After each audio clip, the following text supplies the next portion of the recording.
નમસ્તે મિત્રો, સ્વાગત છે તમારું મારી ચેનલ ધર્મિષ્ઠાની રસોઈમાં। આજે આપણે મસાલેદાર સોયા વડીનું શાક બનાવીશું, જેના માટે મેં 100 ગ્રામ વડીને ધોઈને લીધેલી છે અને પેનમાં પાણી ગરમ કરવા મૂકેલું। તો આપણું પાણી ઉકળી ગયું છે, તેમાં આપણે વડીને ઉમેરી દઈશું અને એક અગત્યનો સ્ટેપ જે આપણે મીઠું ઉમેરવાનું છે, જેથી આપણી વડી આપણને ખાતા સમયે મોડી ન લાગે। તો આપણે મીઠું ઉમેરી અને તેને મિક્સ કરી અને આપણે ઢાંકી અને તેને થવા દેવાની છે। તો આપણે ઢાંકણ ઢાંકી દઈશું અને 7 મિનિટ જેવું થવા દીધેલું છે। તો તમે જોઈ શકો છો કે આપણી વડી એકદમ સરસ ફૂલીને તૈયાર થઈ ગઈ છે। તો આપણે હવે વડીને પ્લેટમાં કાઢી લેશું અને તેને આપણે ઠંડી થવા દેશું। તો આ રીતે જારામાં આપણે કાઢી, જેથી તેનામાંથી બધું જ પાણી નીતરી જાય અને ઠંડી થાય ત્યારબાદ આપણે આ રીતે તેને હાથની મદદથી બધું જ પાણી આપણે દૂર કરી લેશું, જેથી આપણી વડી એકદમ મોરી ન લાગે।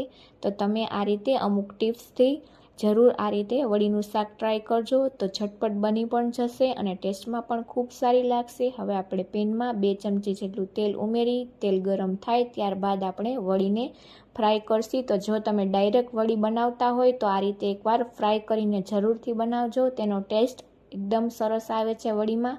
તો સાવ સ્લો ગેસની ફ્લેમ પર આપણે વડીને આ રીતે ફ્રાય કરવાની છે, જેથી વધારે પડતી નીચે ચીપકે પણ નહીં અને આ રીતે ચલાવતા જઈ અને આપણે ફ્રાય કરી લઈશું। થોડી એવી તેનો કલર સેજ ચેન્જ થાય ત્યાં સુધી આપણે આ રીતે ફ્રાય કરી લઈશું અને આપણે તેને પ્લેટમાં ફ્રાય થઈ જાય એટલે કાઢી લઈશું। તો તમે પણ સાંજ માટે આ રીતે વડીને ફ્રાય કરીને ટ્રાય કરજો અને અમુક મસાલાની ટિપ્સ સાથે તમે બનાવશો તો તમારી વડી પણ પરફેક્ટ બનશે। હવે બાઉલમાં આપણે 1 વાટકી જેટલું દહીં લઈ લેશું। તો દહીં આપણે મોડું લેવાનું છે, ખાટું દહીં નથી લેવાનું, ખાટું હશે તો આપણી વડીનો ખાટો ટેસ્ટ આવશે। હવે ત્યારબાદ આપણે તેમાં મસાલા કરવા માટે 1 ચમચી જેટલી હળદર, 1 ચમચી જેટલો ધાણા જીરું પાવડર, ત્યારબાદ તેમાં અડધી ચમચી જેટલો ગરમ મસાલો પાવડર, 1 ચમચી જેટલો તીખો લાલ મરચું પાવડર, જે તમારે તમારા ટેસ્ટ મુજબ વધારે ઓછો ઉમેરી શકો। ત્યારબાદ આપણે અડધી ચમચી જેટલું મીઠું ઉમેરીશું, કારણ કે મીઠું આપણે વડી બાફવામાં પણ ઉમેરેલું હતું। ત્યારબાદ આપણે કલર માટે 1 ચમચી જેટલો કાશ્મીરી લાલ મરચું પાવડર ઉમેરી અને થોડી કસૂરી મેથીને હાથની મદદથી મસળીને ઉમેરી દઈશું।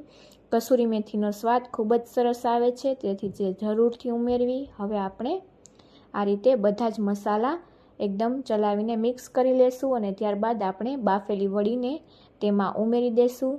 તો આ રીતે તમે એકવાર દહીં સાથે આ રીતે મિક્સ કરીને વડી બનાવજો, જેથી આપણી વડીમાં અંદર સુધી મસાલા બધા જ એકદમ કોટ થઈ જશે અને આપણી વડી આપણને સાવ મોળી નહીં લાગે અને એકદમ ટેસ્ટી ઢાબા સ્ટાઇલ જ બનશે શાક આપણું। તો હવે આપણે ગ્રેવી કરવા માટે તે જ પેનમાં આપણે 4 મોટા પાવરાના માપથી કે 4 મોટી ચમચીના માપથી આપણે તેલ ઉમેરી દઈશું।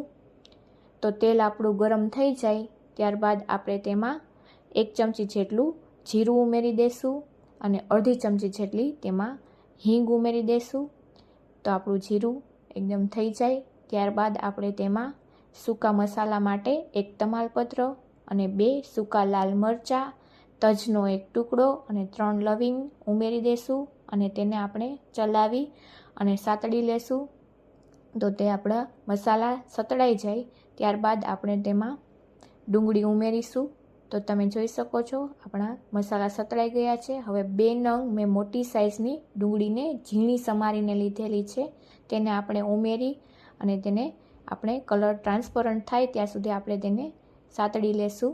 તો આ રીતે આપણે મિક્સરમાં કોઈ વધારે ગ્રેવી કરી અને તેને પીસવાની કે કોઈ ઝંઝટ વગર આપણે શાક બનાવીશું તો ઝટપટ બની પણ જશે। ત્યારબાદ તેમાં આપણે લસણ અને આદુની પેસ્ટ ઉમેરી દઈશું અને તેને પણ સાતળી લેશું। તો લસણ અને આદુ આપણે પછી ઉમેરેલું છે, જેથી તે બળી ન જાય અને તેમાં 1 ઝીણું સમારેલું મરચું ઉમેરી અને તેને આપણે આ રીતે 2 મિનિટ જેવું ચલાવી અને સાતળી લેશું।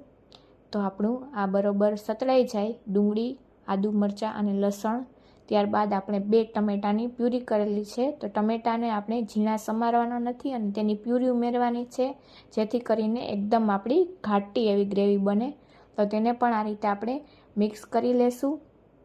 તો આપણું આ ગ્રેવી બરોબર મિક્સ થઈ જાય ટમેટા ગ્રેવીમાં ત્યારબાદ આપણે તેને ઢાંકીને થવા દઈશું। તો 2 મિનિટ જેવું ઢાંકીને થવા દીધેલું. તો તમે જોઈ શકો છો કે તેલ છૂટું પડી ગયું છે. તો આપણે ટમેટાં પણ બરોબર પાકી ગયા છે.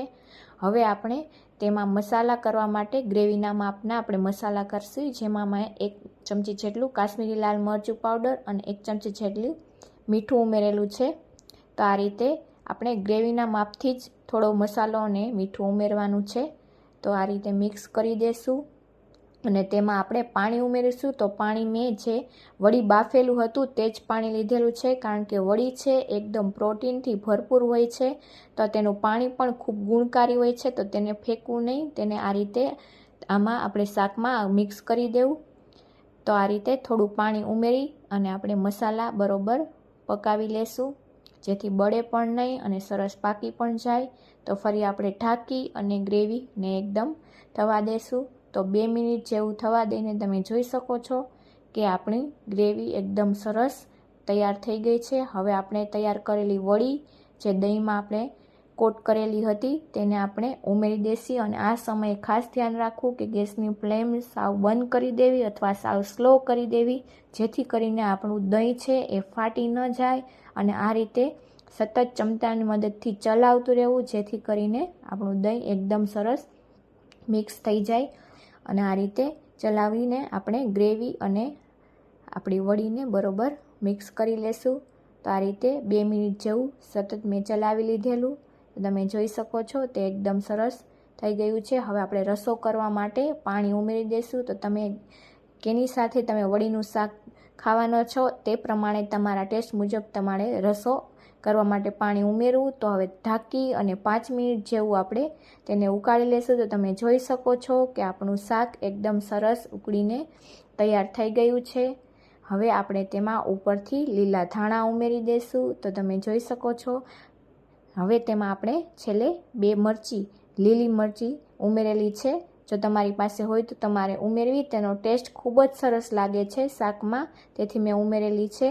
તો હવે આપણું ઢાબા સ્ટાઇલ શાક બનીને તૈયાર થઈ ગયું છે. તો તેને આપણે સર્વિંગ પ્લેટમાં લઈ લેશું. તમને મારી રેસીપી કેવી લાગી તે કોમેન્ટમાં જરૂરથી જણાવજો. અને જો તમને મારા વિડીયો ગમતા હોય તો તેને લાઈક કરજો, શેર કરજો અને તમારે કઈ રેસીપી જોવી છે તે પણ કહેજો. અને મારી ચેનલને સબસ્ક્રાઈબ કરવાનું ભૂલતા નહીં. Thank you for watching.